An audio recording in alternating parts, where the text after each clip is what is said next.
Por que você não discute com petista, feminista e comunista?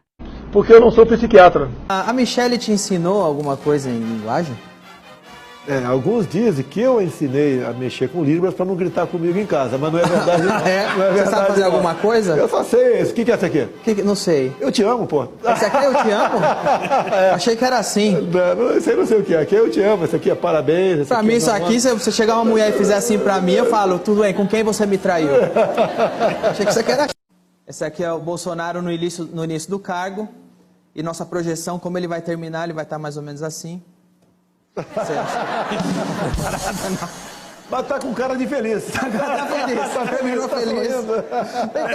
O de poder enorme que existe, muita gente querendo aquela cadeira a qualquer custo, né? Qualquer custo vale qualquer coisa. O meu tempo hoje em dia não pode ser desperdiçado com esse tipo de mimimi na internet.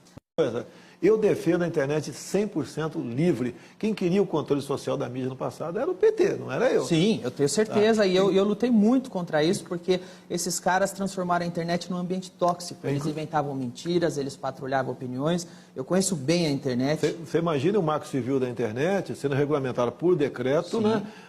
Cuja mentor fosse, por exemplo, Frank Martins. E eu costumo bloquear a gente também. Se o cara faz uma crítica, tudo bem. Agora, quando o cara começa falando da minha mãe, eu bloqueio o cara. Não dá para discutir, não dá para discutir com esse cara.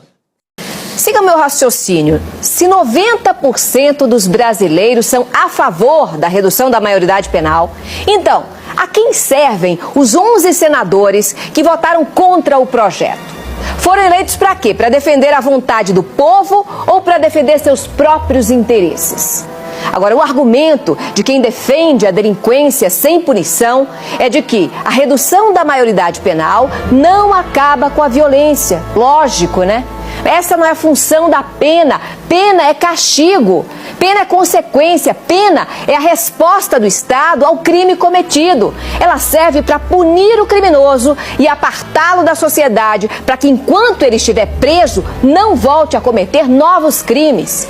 Mas, infelizmente, quem defende a impunidade só costuma mudar de ideia quando sente na própria pele os efeitos da violência. Olha a minha cara de preocupado em saber que esse povo não gosta de mim. Eu não tô nem aí, ei! Pode falar mal de mim quando eu faço. Esse é o peso do fato de ser lindo assim. Eu incomodo gente feia. Senhoras e senhores, Lula está livre. Estou triste, lógico. Você vai morrer antes do Natal. Cadê o livro da morte? Vamos fazer um bom uso desse livro. Agora eu boto para arrombar. Gostou? Não criaram? Ó, já tem um nome aqui agendado. Uma caneta, anote aqui. Vai morrer ou não vai? Vai pro livro da morte. Vai-te embora, maconheiro. O inferno.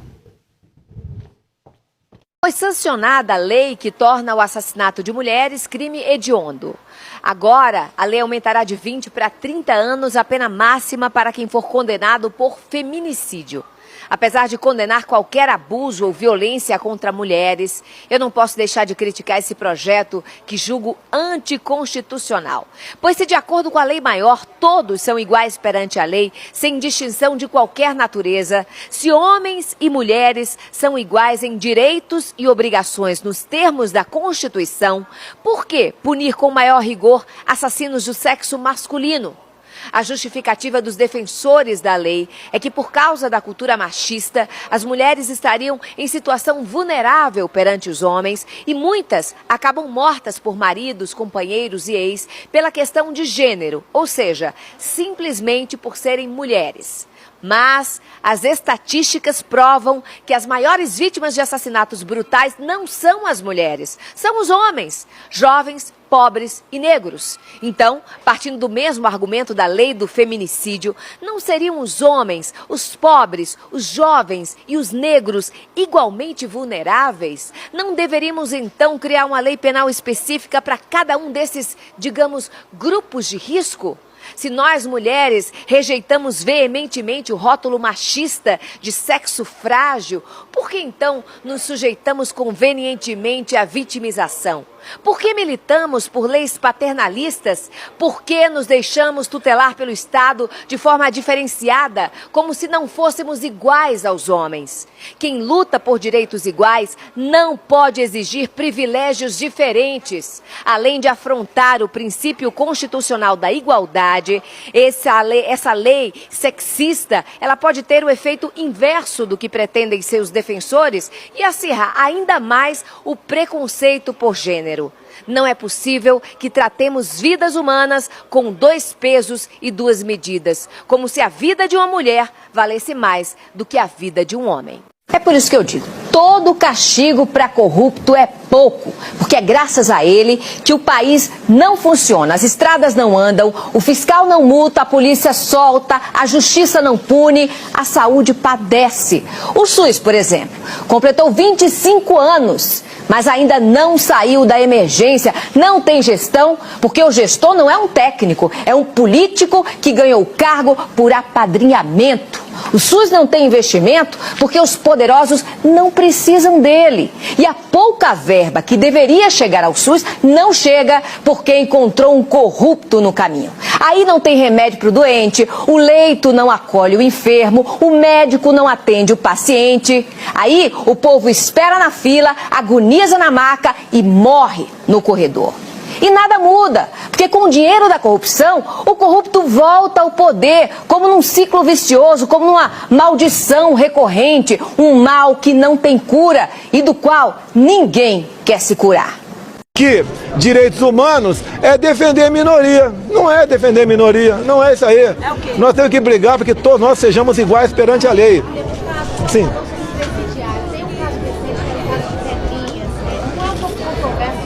Não. É a única coisa boa do Maranhão é o presídio de Pedrinhas. É só você não estuprar, não sequestrar, não praticar latrocínio que você não vai pra lá, porra. Acabou. Tem que dar vida boa pra aqueles canalhas. Eles fodem nós a vida toda. E daí que nós trabalhadores vamos manter esses caras presos uma vida boa. E tem que se fuder, acabou.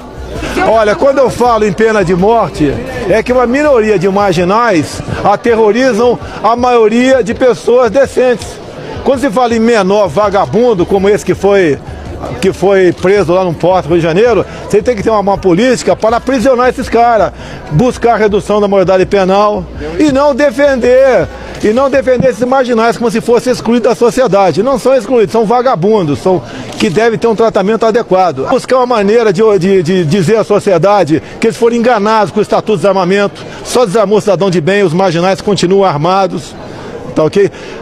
Lutar uma maneira para legítima, não apenas legítima defesa da vida própria de outros, mas legítima defesa do seu patrimônio de outrem, para dar uma resposta ao MST, que invade propriedade de quem trabalha, que leva o terror ao campo. Tem que mudar a política de direitos humanos, são para humanos direitos, não para vagabundos marginais que vivem às costas do governo. Cada vez mais nos preocupamos, hoje em dia, com liberdade. Assistimos a semana passada algo estarrecedor.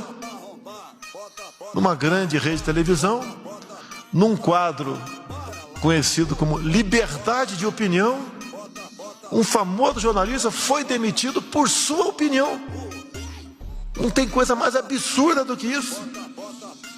Para onde estamos caminhando?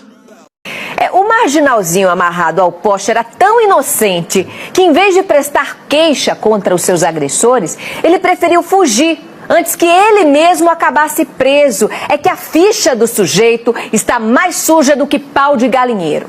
Num país que ostenta incríveis 26 assassinatos a cada 100 mil habitantes, que arquiva mais de 80% de inquéritos de homicídio e sofre de violência endêmica, a atitude dos vingadores é até compreensível. O Estado é omisso, a polícia desmoralizada, a justiça é falha. O que resta ao cidadão de bem que ainda por cima foi desarmado?